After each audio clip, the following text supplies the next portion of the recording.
Well, howdy there, guys. It's a nice sort of blustery, cool afternoon out here, and I was just coming out to grab the horses, and I thought maybe now would be a really good time to check off that first box in your Groundwork Secrets formula there, that Liberty box. And namely, it's that first step, the catching step. Because most of the other stuff we do at Liberty, it's good to teach in a round pen at first. But when you're catching your horse, you got to do that wherever they start. You know, that's either in the stall or out in a pasture if you're that unlucky, or whatever it happens to be. So before we catch our horse, though, I want to show, or before I catch my horse, I guess, I just wanted to show you the knot that I like to use and the way I like to set my lead rope and halter up to make it easiest for me to catch my horses. So first there's this knot here, and you see that's a little bit of a different knot. If I were to pull on this tail, it lets it go, or it opens it up. So let me show you how I tie that knot, because that makes it real easy to just reach around your horse with your halter all done up and then get this, this tail around without having to get all tangled up in it. So right here you've got your loop and you've got your tail. With your tail, make a bite.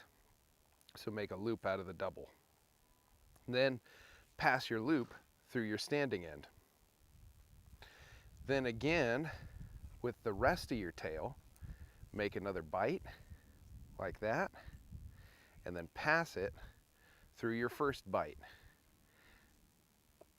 just like that. Then all I do is I pull on the top end, and that tightens my halter down into this barn knot here. Makes it real easy to get it undone quick. And then the more you get practice at it, the easier it becomes to just kind of, well, you're talking along with your friends and you pass a bite through, pass another bite, and pull it tight. And there you've got your barn knot. So the other piece is, with my lead rope here, nice part is it's 12 feet, so it's about 2 arms length to get to the end of it every time. So if I take 2 arms lengths, then I have it folded over once, twice. And that puts my buckle on one end and the tail of my rope on the other. The nice part about that is, if I then take the tail side and pass it through my halter and let it sit right there, it's an odd number of coils.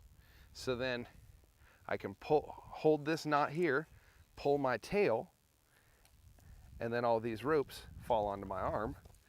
And if they just so happen to fall like that, I still have that one piece of rope over my arm, ready to catch my horse. So let me show you these couple of little fundamental patterns in action and show you how it goes into catching your horse. Well, alrighty guys, I'm gonna head on into the pen there and show you just how this catching is done in the Liberty phase at the beginning. So I've got my 3 guys out in here, my 3 horses. There's Dime is this big guy here in front. Nickel is the other paint horse wearing the fly mask here. And Abby is the little mare in back. And you can see they all three have different reactions when I walk into the pen. Dime decides, to heck with this, and he walks to the other end, says, get out of Dodge.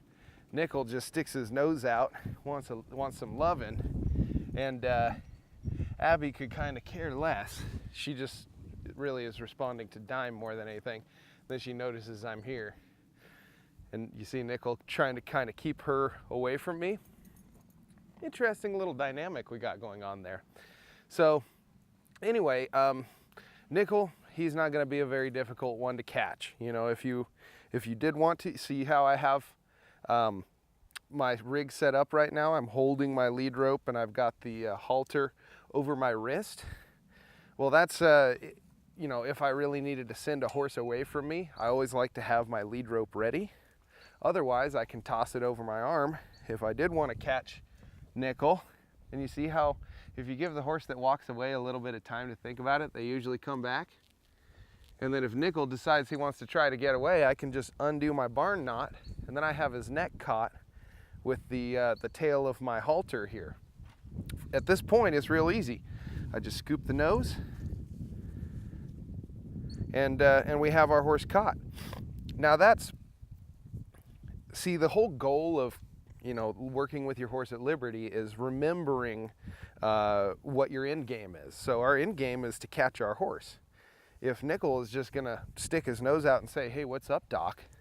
then I'm gonna take that as a communication and go, "Hey, let's go to work. You know, we don't need to do any more learning right now."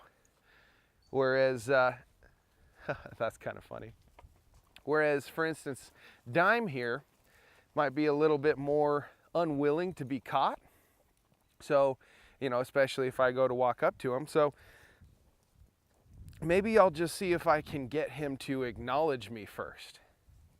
So a sort of a rule of thumb that I like to have anytime I'm working with my horses at liberty is if they have both eyes on me, like Nickel, then they get no pressure. If they have one eye on me, they get a little bit of pressure. And if they have no eyes on me, we can do a lot of pressure. So right now, Abby and Nickel have two eyes on me. They're pretty easy to catch, and you know, it's kind of like they catch me. Dime, on the other hand, he needs a little bit of reminding. So I'll walk in just as if I did have the halter on him and see if I can get him to yield his hindquarters a little bit. Yeah, and the moment he yields it over, I just relax, give in. Nickel, I know you want to go to work, but we're working with Dime right now. Then again, come in again. There.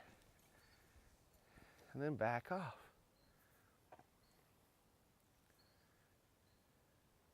Yeah, big fella. So I'm going to change the angle of this camera because I didn't realize exactly where we'd be working. Back at it again. That way we can get a little better view. First of all, I'm going to say, "Hey, Nickel, now I'm behind you." So there you go. There's a yielding face. Good. Then I'll check if I can send his feet over that way. And you see how Dime felt that a little bit. Keep the pressure on. See a little bit of pressure still because he's got one eye on me. And I'm going to back up along this fence line here. There, he gives me two eyes.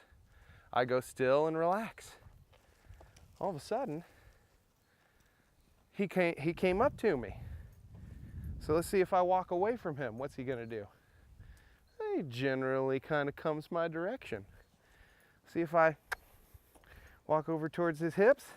If he leaves, I'll say, "Cool, let's move around a little bit." See, this is just sort of establishing your pecking order in the herd. Abby. So she gave me no eyes. I gave her some pressure there. She's not really getting with the program anyway right now. There we go. So what if I decide to see if I can send Dime's feet over the other direction? Because if he's wanting to refuse to be with me right now, I'll just see if I can take a little control of the direction of his feet. So we'll see if he turns into the fence or if he turns towards me. Give him a little touch. All right, we'll come back in a sec. He might go into the barn or behind it, but I'm just gonna keep that pressure up. See how I'm following him? And I just keep swinging this rope a little bit.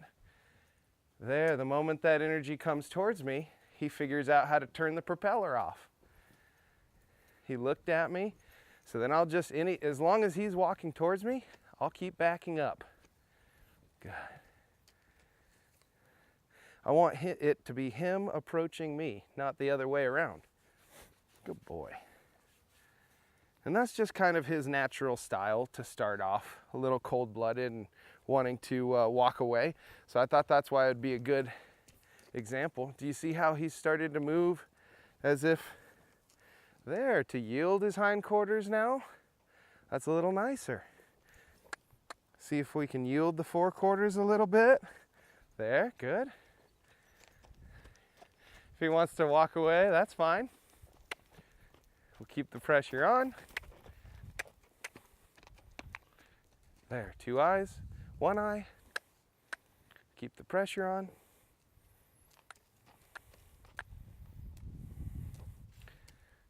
I'm not going to walk any closer, but I'm just going to keep the pressure on until I feel that energy come towards me. Oh. Or if he wants to, that's basically him sort of saying, no, I'd rather not. Fine. Cool. We'll go to work here. Just keep the tail spinning. Good. And he looks at me, and then I draw. See how I back away, have him draw in. Then I'll look this way. Let's see if we can get him to yield those hindquarters. Up. And if he wants to run, that's fine. We'll keep his feet working. This is good. Keep the pressure on. So, because Dime is oftentimes the most dominant horse in this group, he doesn't like giving up that pecking order role so much to anybody else. But after a minute of work,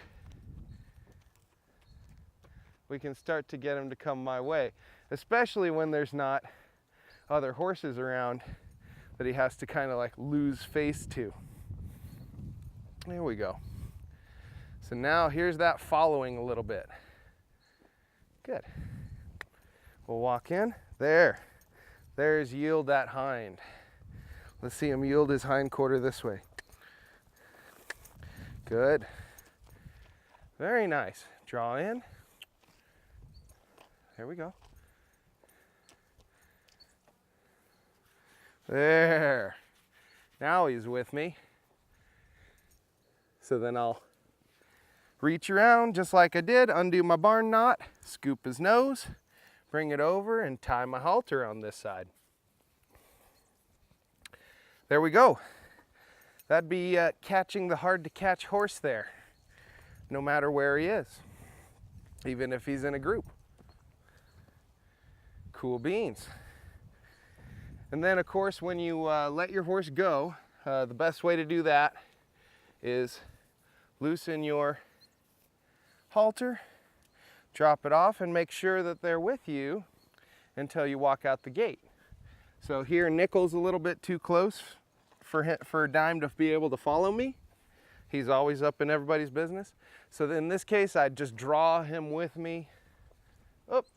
And if I lose him, I'll draw him around in a circle here and look for his attention. There we go. There he comes with me. And then he's dismissed when I walk out the gate. Yeah, cool. And then if I forgot something, you know, like I was doing wormer and I forgot, oh man, I need to give him one more vaccine. He shouldn't want to run away from you when you come back in the pen. There we go, because we got rid of all that at the beginning. Pretty nice.